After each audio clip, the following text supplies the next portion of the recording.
Dr. Eleanor Chen was halfway through her morning coffee when the sky darkened over MIT's campus.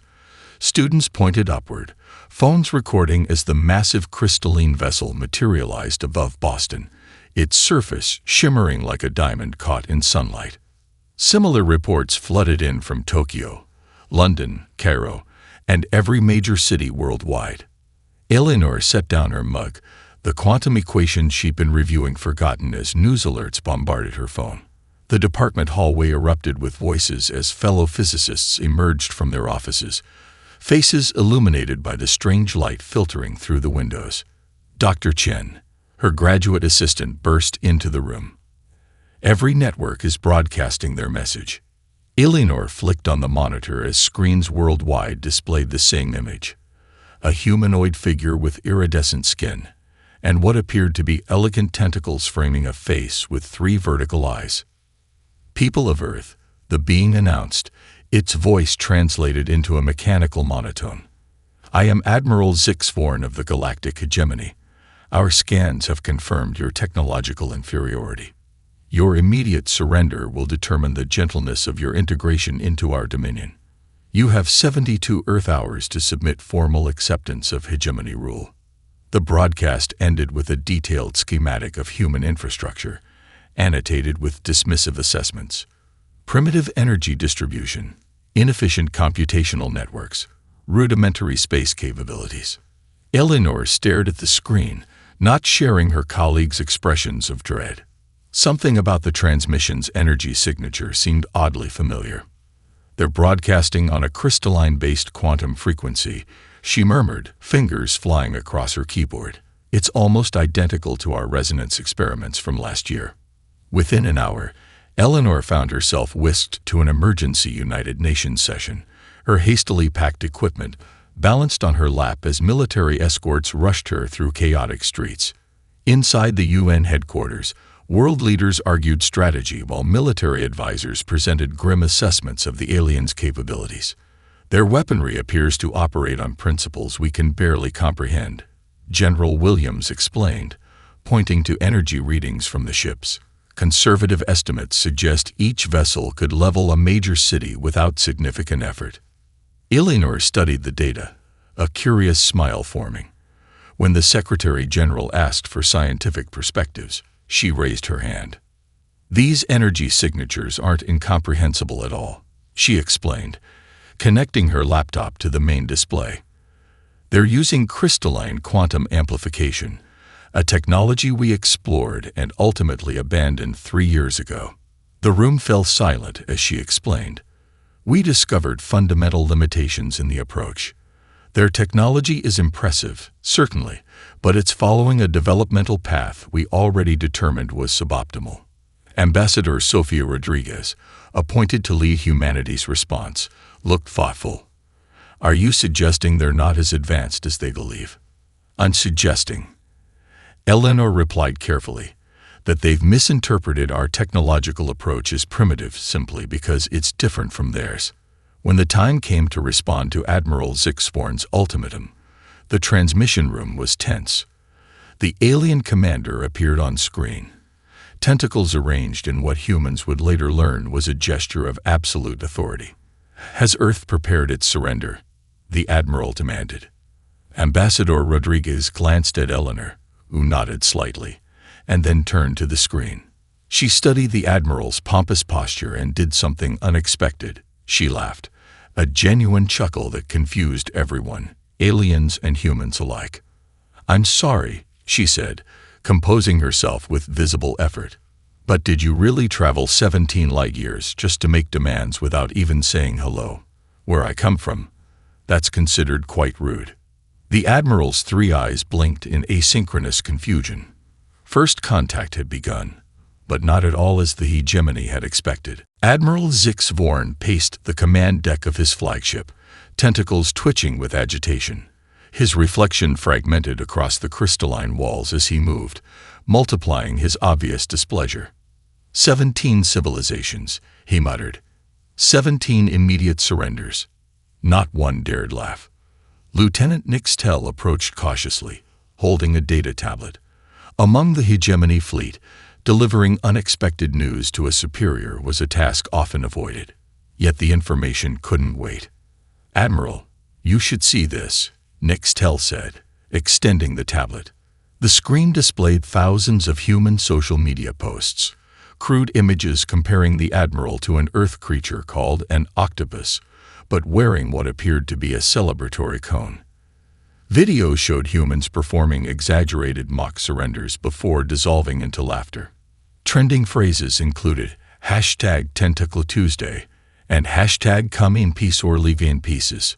"What is this behavior?" Zixvorn demanded.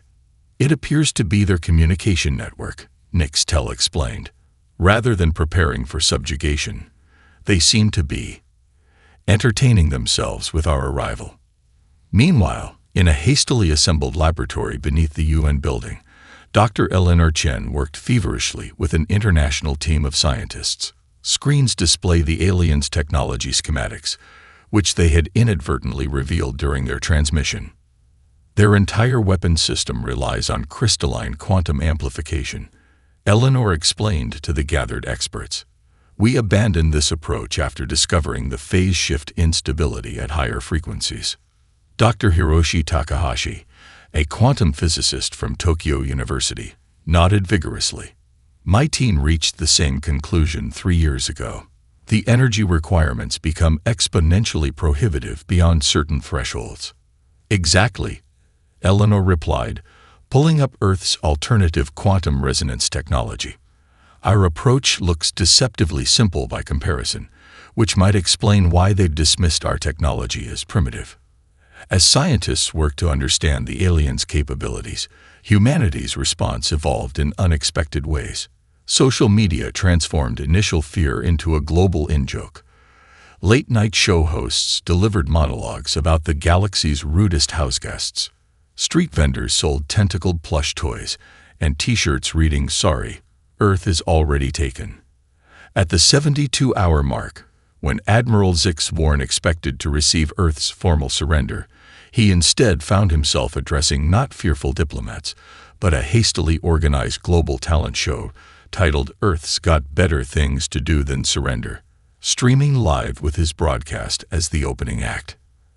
Ambassador Rodriguez sat at a desk that mimicked a talk show set, complete with a coffee mug emblazoned with Earth's image. "Admiral," she greeted cheerfully, "you're just in time for our response to your kind offer of, what was it? Submission to the hegemony. We've prepared a special program demonstrating some of Earth's unique talents." Zixvorn's confusion deepened as the broadcast cut to performances from around the world. Musicians, dancers, comedians, all performing with the crystalline ships visible in the backgrounds of their respective cities. "This is not submission," he stated flatly.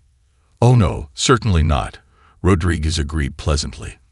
"This is Earth's way of saying we're quite happy managing our own affairs, but we'd be delighted to establish diplomatic relations as equals."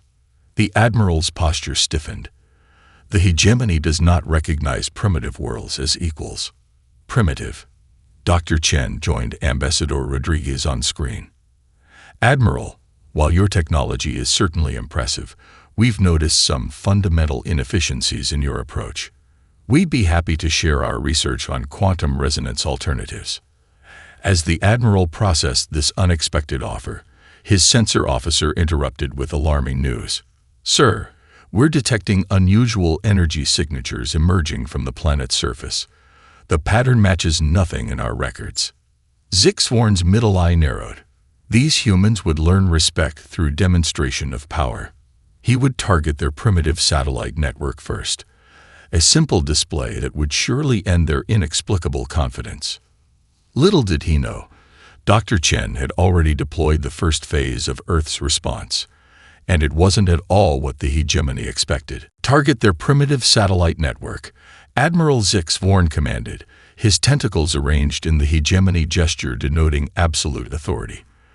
A small demonstration of our capabilities should correct their misapprehension of the situation.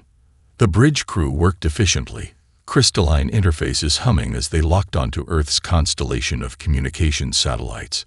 The flagship's primary weapon, a quantum beam that had cleaved moons in half during previous conquests, began its charging sequence, drawing power from the vessel's core. "Weapon at full capacity, Admiral," reported the weapons officer. "Target locked." "Fire," Zixvorn ordered, his 3 eyes fixed on the view screen. The beam lanced from the flagship, a brilliant spear of energy that should have disintegrated its targets instantly. Instead, something extraordinary happened. As the beam approached Earth's outer atmosphere, it began to disperse, its energy spreading into a spectacular aurora that danced harmlessly around the planet in ribbons of color. "Impossible," the science officer exclaimed.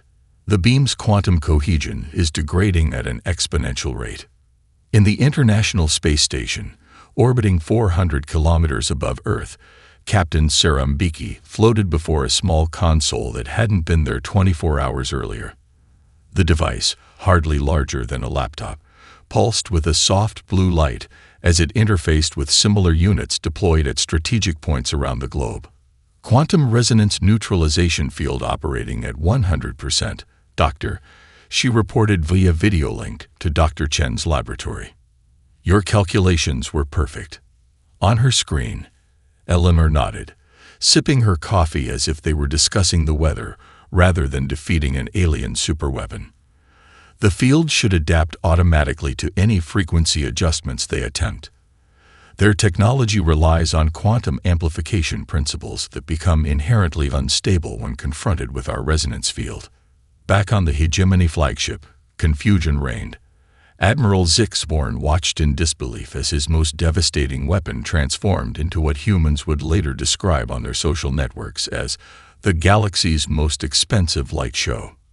"Recalibrate and fire again," he ordered. 3 more attempts yielded identical results, each beam dissolving into harmless light displays that humans across the planet were now recording and sharing with appreciative comments about the alien fireworks display. Lieutenant Nixtel approached the Admiral, mandibles clicking nervously. "Sir, we're receiving a transmission from the human orbital platform." Captain Mbiki's face appeared on the view screen, her expression professionally pleasant despite the extraordinary circumstances. "Hegemony vessel, this is Captain Sarah Mbeki of the International Space Station. We notice you're experiencing some technical difficulties with your weapon systems." Her tone carried the polite concern one might offer to a colleague struggling with a jammed printer. Zixvorn's tentacles twisted in what his species recognized as profound bewilderment. "What have you done to our weapons?" "Simply created a resonance field that helps dissipate potentially harmful energy," Mbeki explained with a casual shrug that sent her floating gently away from the camera before she adjusted her position. "I'd be happy to arrange a meeting to discuss the physics involved. In fact, we'd like to extend an invitation for your delegation to dock with our station for a diplomatic exchange." "A trap," hissed the security officer. Mbiki's smile widened, as if she'd heard the comment. "Not at all. We've prepared a welcome reception. Our chef has made his famous garlic bread, and we have some excellent questions about your fascinating crystalline technology. We're particularly interested in how you've managed interstellar travel using quantum principles we found somewhat limiting." Admiral Zixvorn stared at the human captain, his certainties crumbling. The Hegemony Protocol for First Contact and Subjugation had never mentioned the possibility of a technologically inferior species neutralizing their weapons and then inviting them for food. After consultation with his officers, all equally baffled by the humans' responses, Zixvorn made an unprecedented decision. 6 Hegemony officials, himself included, would accept the invitation, not out of diplomatic interest, but to gather intelligence on how these supposedly primitive beings had rendered the Hegemony's most powerful weapons useless. As the delegation prepared to board their shuttle, Zixvorn had no way of knowing that this meeting would prove even more disorienting than the failed weapons demonstration. The Hegemony shuttle docked with the International Space Station with mathematical precision. 6 officials disembarked, Admiral Zixvorn leading the procession. They wore elaborate protective suits adorned with ceremonial markings and carried what appeared to be ornate staffs that the human security team immediately recognized as disguised weapons. Captain Mbeki, floating effortlessly at the airlock entrance, simply smiled. "Welcome aboard the ISS. Your weapons won't function within our resonance field, but you're welcome to keep them as ceremonial items if that makes you more comfortable." The hegemony security officer chittered in alarm, but Admiral Zixborn silenced him with a gesture. This meeting was unprecedented. No species had ever neutralized hegemony weapons, then invited them to talk as if nothing unusual had happened. The delegation was escorted to the station's observation module, modified into a reception area. What they found there defied all hegemony protocols for first contact situations. Instead of a formal diplomatic arrangement, humans in casual attire floated about, offering handshakes and small plates of food. Dr. Eleanor Chen pushed off gently from a wall, drifting toward the hegemony's chief scientist. She wore standard station-issue pants and a blue t-shirt reading "Physics Makes Me Quantum Leap for Joy," with a cartoon illustration of a jumping atom. "Dr. Zexnar, I presume," she said, extending her hand. "I recognized you from the broadcast. Your paper on crystalline lattice formation in zero gravity was fascinating, though we've taken quite a different approach to quantum manipulation." The alien scientist froze, mandibles clicking in confusion. How did this human know of his research? More alarming, how could she understand the concepts involved when human technology was supposedly primitive? "Our approach appears simpler because it is more elegant," Eleanor continued, gesturing to a small display where simulations showed Earth's resonance technology. "We found that crystalline amplification becomes prohibitively energy-intensive beyond certain thresholds. Your workaround using layered lattices is brilliant, though." Across the room, a young technician named Carlos had somehow convinced Admiral Zixborn to participate in creating a social media post. "Just hold still while I get Earth in the background," he said, positioning his phone. "This will get so many likes. First alien TikTok ever." The hegemony communications officer watched in horror as her commander, the feared conqueror of 17 worlds, awkwardly mimicked a human hand gesture for the recording device. Meanwhile, Ambassador Rodriguez engaged with Exerthal, the hegemony's political officer, in a conversation about governance systems. "So your hegemony operates on strict hierarchical control," she noted, sipping from a pouch of fruit juice. "We've found collaborative models far more productive for innovation. Have you considered the limitations imposed by centralized decision-making?" Exerthal's reply followed standard protocol. "The hegemony's 5,000 years of expansion demonstrates the superiority of our system." "Interesting," Rodriguez replied. "Humanity's had its share of empires too. None lasted. We kept the best parts, cultural exchange, trade networks, and discarded the rest. We call it evolution." The breaking point came during the meal. Chef Yoshida had prepared an array of Earth's cuisines, modified for zero-gravity consumption. 3 hegemony officials, despite protocol forbidding consumption of alien sustenance, removed their helmets to taste chocolate. "This sensation is remarkable," whispered the hegemony cultural officer, eyes widening as the flavor registered. By the meeting's end, 2 aliens were explaining their homeworld's ecology to fascinated human scientists. Another was examining a collection of Earth music, puzzling over why humans would create sounds specifically to induce emotional responses. Admiral Zixborn floated alone by the observation window, staring at his fleet positioned around Earth. His perfect invasion had somehow transformed into an awkward cultural exchange where his officers seemed increasingly impressed by these supposedly primitive beings. "Confusing, isn't it?" Captain Mickey said, joining him. "When you expect fear but find curiosity instead." 17 civilizations, Zixborn replied quietly. All surrendered immediately. Mbiki nodded thoughtfully. Perhaps they never had chocolate. The Hegemony High Council chamber hummed with tension as Admiral Zixborn's report concluded. 7 supreme counselors, representing the founding species of the hegemony, sat in crystalline thrones arranged in a perfect heptagon. Their forms varied, some tentacled like Zixborn, others insectoid or reptilian, but all shared expressions of deep concern. "This report is deeply troubling," announced Supreme Counselor Traz Kull, her scales shifting color from ceremonial gold to worried amber. "These humans appear to treat existential threats as opportunities for entertainment." The Admiral's hologram nodded. "Their response defies all established conquest protocols. After neutralizing our weapons, they invited us for food and conversation. Perhaps they are simply ignorant of their situation," suggested Counselor Vexmar, mandibles clicking. "A cultural misunderstanding." "The evidence suggests otherwise," countered the Admiral. "Their scientists demonstrated complete understanding of our quantum technology. One human, Dr. Chen, accurately identified limitations in our crystalline amplification approach that our own researchers have struggled with for centuries." A troubled murmur rippled through the chamber. Counselor Dresna, eldest of the seven, raised a withered tentacle. "Initiate comprehensive analysis. I want our most sophisticated AI to evaluate human history and psychology." Hours later, the council reconvened as the AI presented its findings, its voice resonating through the chamber.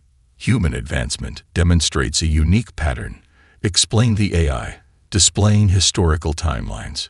"While most species develop technology incrementally during periods of stability, humans consistently accelerate innovation during crisis. Their greatest technological leaps coincide with their most significant challenges." The display shifted to show brain scans. "Furthermore, their neurochemistry reveals they experience reward responses when overcoming adversity. Psychological profiles indicate humans actively seek challenges, treating problems as puzzles rather than threats." "Are you suggesting," asked Counselor Traz Kull slowly, "that our standard conquest protocol is actually helping them advance?" "Correct," confirmed the AI. "By presenting an existential threat, the hegemony inadvertently triggered human innovation patterns. Initial analysis of communication since first contact shows a 27% increase in scientific collaboration and a 43% acceleration in quantum research globally." Silence fell over the chamber until Counselor Vexmar posed the critical question. "If we continue pressuring them, might they develop capabilities that could threaten the hegemony itself?"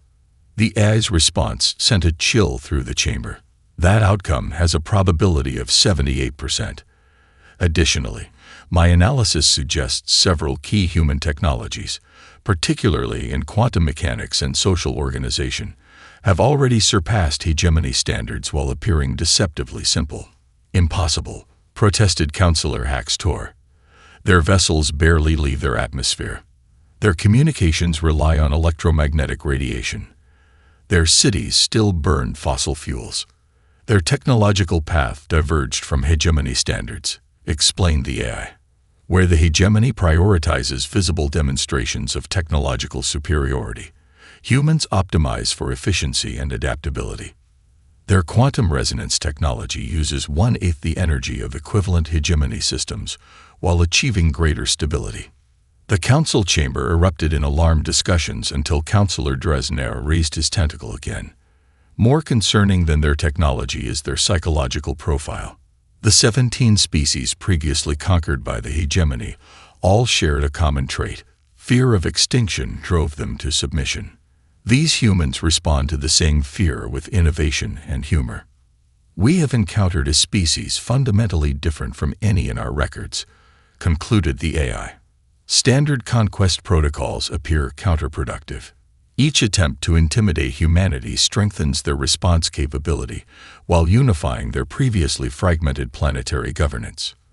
The Supreme Council sat in stunned silence, contemplating the unprecedented situation. Finally, Counselor Dresna spoke the words none had ever expected to hear in the 5,000-year history of the hegemony.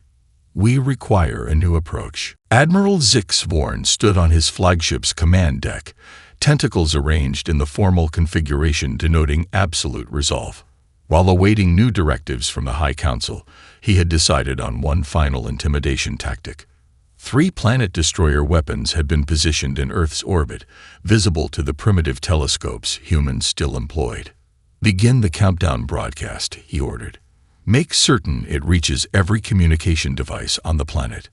The dramatic countdown appeared on screens worldwide, featuring ominous visuals of the weapons charging. The message was clear: surrender or face devastation. Halfway through the broadcast, something peculiar happened.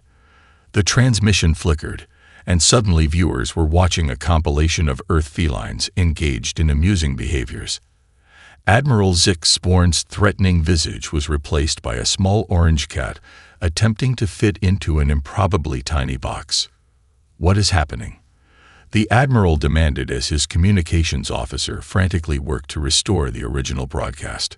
"Our transmission has been intercepted and replaced," the officer replied, mandibles clicking in distress. "I've never seen such a thing. Our encryption should be impenetrable."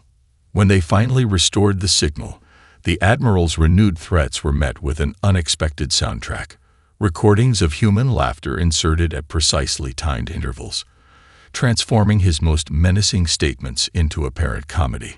Lieutenant Nixtel approached with a data tablet, her posture conveying extreme discomfort. "Admiral, we've identified the source of the intrusion. A group of human adolescents has somehow breached our communication systems." "Impossible," Zix-Sporn stated flatly. "They left a message," the lieutenant continued, displaying the screen. The message read, "Your firewall is using outdated quantum encryption patterns. We've patched 3 critical vulnerabilities for you. Let us know if you need help with the other 7 we found. P.S. The cat videos were from Kevin's collection. Hope you enjoyed them." Meanwhile, in MIT's quantum physics laboratory, Dr. Eleanor Chen and her international team published a remarkable paper titled "Practical Applications of Resonance Field Technology in Extraterrestrial Encounters." It methodically explained how Earth's quantum resonance field could be expanded to neutralize the hegemony's entire fleet using less energy than required to power a standard microwave oven. The paper included helpful diagrams and a polite note offering technical assistance should our new friends from space wish to update their somewhat outdated systems. Within hours, the publication had been translated into 27 languages and shared globally, with social media users adding helpful annotations for non-scientists. When Admiral Zix-Sporn ordered the planet destroyer weapons to commence charging sequences, sensors indicated that the energy was being harmlessly absorbed by an expanded resonance field, exactly as Dr. Chen's paper had outlined. Earth's defensive capability had been deployed globally while the hegemony was still struggling with their communication systems. The final indignity arrived via a small autonomous drone that somehow bypassed the flagship's security systems. It delivered a woven basket containing several items: a ceramic mug labeled "World's Least Successful Invader," stress relief squeeze toys shaped like Earth, and a book titled "When Conquest Goes Wrong: Finding Your New Purpose." A handwritten note expressed humanity's sincere hope that the Admiral was having a pleasant stay in our solar system. As Zix-Sporn stared at these items, Lieutenant Nixtel received an urgent transmission from the High Council. "New directives, Admiral," she announced. "The Council has recalled our fleet. They are dispatching Ambassador HFY to negotiate with the humans." Negotiate. The word felt foreign in the Admiral's mouth. In 5,000 years of expansion, the hegemony had never negotiated with a pre-interstellar species. The Council has classified humans as an exceptional case, Nixtel explained delicately. They believe continued attempts at conquest may prove counterproductive. Admiral Zix-Sporn's tentacles drooped in the first public display of defeat in his distinguished career. Earth had achieved what 17 other worlds could not: victory without firing a single shot, secured through a perplexing combination of technological ingenuity and what humans called a good sense of humor. Ambassador HFY had negotiated 19 interstellar treaties and brokered the surrender of 7 civilizations during her distinguished career. With iridescent scales that shifted color to convey subtle emotional nuances and a voice modulator capable of producing tones scientifically proven to induce compliance, She was the hegemony's most effective diplomat, none of which prepared her for humans. The United Nations had transformed its General Assembly Hall for these historic negotiations. Rather than the formal, intimidating environment Exerthal had requested, the humans had created something resembling a collaborative workshop. Round tables replaced rows of seats. Screens displayed real-time translations in multiple languages. A refreshment area offered beverages and snacks, including the chocolate that had already compromised 3 hegemony officials aboard the space station. "This arrangement is unacceptable," Exerthal informed her aide as they surveyed the room. "Proper negotiations require clear hierarchical positioning." Before the aide could respond, Ambassador Rodriguez approached, accompanied by Dr. Chen. Both women wore professional attire, but nothing resembling the elaborate ceremonial garments Exerthal expected for historic diplomatic proceedings. "Ambassador Exerthal, welcome to Earth," Rodriguez greeted her warmly.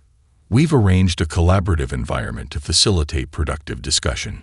Exerthal's scales rippled from diplomatic gold to irritated orange. "I am here to negotiate terms of Earth's relationship with the hegemony." "Wonderful," Rodriguez replied cheerfully. "We've prepared a comprehensive proposal for exactly that relationship." Dr. Chen presented a tablet displaying a document titled Galactic Cooperation Initiative. Exerthal scanned it with mounting disbelief. Rather than the expected requests for leniency that defeated species typically began with, this document outlined cultural exchanges, technological collaboration, mutual defense agreements, and trade protocols, all treating the hegemony as equals rather than conquerors. "This is unacceptable," Exerthal stated. "No species has ever negotiated such terms with the hegemony." Instead of showing disappointment or fear, Ambassador Rodriguez simply nodded thoughtfully. She slid over another tablet showing the historical timeline of Earth's colonial powers and their eventual evolution into international organizations based on cooperation rather than domination. "Perhaps it's time for galactic politics to evolve as well," she suggested casually. "Our history demonstrates that cooperative relationships ultimately benefit all parties far more than hierarchical domination." Dr. Chen added, "We're particularly interested in cultural exchange. Your artistic expressions must be fascinating given your different sensory capabilities. We've prepared several thousand hours of human music, literature, and entertainment as a starter package." When Exerthal attempted to redirect to standard terms of protected status within the hegemony, the most generous offer typically made to conquered worlds, she found the humans responding with gentle suggestions for improving her negotiation approach. "Your voice modulator is using frequencies designed to induce compliance in species with different auditory processing than humans," Dr. Chen noted kindly. "Your natural voice would actually be more effective with us. We respond better to authentic communication." The final indignity came when Dr. Chen politely pointed out a critical flaw in the hegemony's translational matrix that had been making Exerthal's carefully crafted threats sound unintentionally poetic rather than intimidating. "Your warning about consequences raining from the celestial sphere came through as a rather lovely meditation on starlight," she explained, trying unsuccessfully to suppress a smile. As the first day of negotiations concluded, Exerthal retreated to the hegemony vessel to consult with the High Council. She found herself struggling to explain how her mission to secure Earth's submission had somehow transformed into a collaborative workshop where humans were offering technological assistance to the hegemony. "They are treating us as if we need their help," she reported, scales shifting to confused purple. More troubling still, after reviewing their quantum resonance technology, our scientists believe we might actually benefit from such an exchange. The eldest counselor's response came after a long silence. "Perhaps," Dresna suggested carefully, "in this unique case, we do." 6 months after first contact, the crystalline spires of Zextora, the hegemony's capital world, sparkled under the light of 3 suns. For 5,000 years, the only non-hegemony visitors to this sacred place had been conquered species brought to witness the glory of their new masters. Today marked an unprecedented event. the arrival of the first human delegation as diplomatic partners rather than subjects. Admiral Zixvorn, reassigned as cultural liaison to Earth, a punishment that had unexpectedly become the most coveted position in the fleet, stood at the main spaceport as the human vessel landed. The ship itself reflected humanity's approach to technology, deceptively simple in appearance, yet incorporating quantum resonance principles that the hegemony's engineers were still struggling to fully comprehend. "Never imagined we'd be here as guests rather than conquerors," muttered Lieutenant Nick Stell, now the Admiral's chief assistant. "They continue to defy expectations," Zixvorn replied, his tentacles arranged in a new configuration the humans had inspired, one denoting thoughtful amusement. The delegation that emerged included familiar faces: Ambassador Rodriguez, Dr. Chen, Captain Mbiki, and a diverse group of Earth's scientists, artists, and diplomats. They wore no protective gear despite the different atmospheric composition, thanks to a simple molecular adaptation spray developed by a graduate student in Tokyo who'd been curious about extraterrestrial biology. What followed over the next few days defied 5 millennia of hegemony protocol. The human delegates easily integrated with representatives from other species, sharing jokes, food, and ideas. They displayed none of the fear or deference expected from newcomers to galactic society. At a formal banquet hosted by the Supreme Council, Dr. Chen engaged 3 chief hegemony scientists in a discussion that began with quantum mechanics and somehow shifted to Earth's concept of music as mathematics given emotion. By evening's end, the scientists were attempting to sing human scales with their non-human vocal structures, causing a ripple of laughter that had never before been heard in the hallowed chamber. The hegemony's rigid hierarchical structure began to loosen as other member species witnessed the human approach to interstellar relations. Cultural representatives requested access to Earth's historical records, fascinated by humanity's evolution from competing nations to a diverse but unified presence in space. Several subject worlds cautiously began adopting Earth's collaborative decision-making models. 3 weeks into the diplomatic mission, the unexpected happened.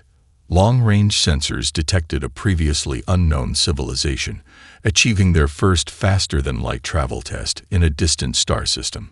Following 5,000 years of established protocol, the hegemony prepared a conquest fleet. Their technology appears even more primitive than Earth's was upon first contact, observed Counselor Vexmar during the strategy session. Standard subjugation protocols should be effective. An unusual silence fell across the chamber before Admiral Zixvorn spoke. "Perhaps we might consider an alternative approach with this species." More surprising than his suggestion was the Supreme Council's response: thoughtful consideration rather than immediate dismissal. 2 months later, when the hegemony vessels arrived at the newly discovered civilization's homeworld, they came not with demands but with diplomatic overtures. The Admiral found himself opening communications not with threats but with greetings and an offer of cultural exchange. As he did so, he caught himself laughing softly at the irony, a very human response he'd unconsciously adopted. The same Admiral who had once arrived at Earth demanding submission now found himself echoing Ambassador Rodriguez's first contact philosophy: lead with curiosity, not conquest. On the flagship's observation deck, Admiral Zixvorn and Ambassador Rodriguez watched as the first representatives of this new species cautiously approached the neutral meeting station. "They look terrified," the Admiral observed. Rodriguez nodded. "Everyone is, at first. Fear is the natural response to the unknown. Yet your species responded with laughter. That's humanity's greatest strength," she replied with a smile. "We learned long ago that fear closes minds, while humor opens them. You can't truly understand something you're afraid of." As they prepared to welcome the nervous newcomers to galactic society, Zixvorn realized the profound shift occurring throughout the hegemony. The universe had grown stagnant under conquest protocols until it encountered the species that answered threats with laughter. and then taught others to laugh as well. When the new species asked why the fearsome hegemony traveled with humans as equals, Zixvorn found himself answering with a very human phrase that would have been incomprehensible to him just months earlier. Because sometimes the best way to gain power is to share it.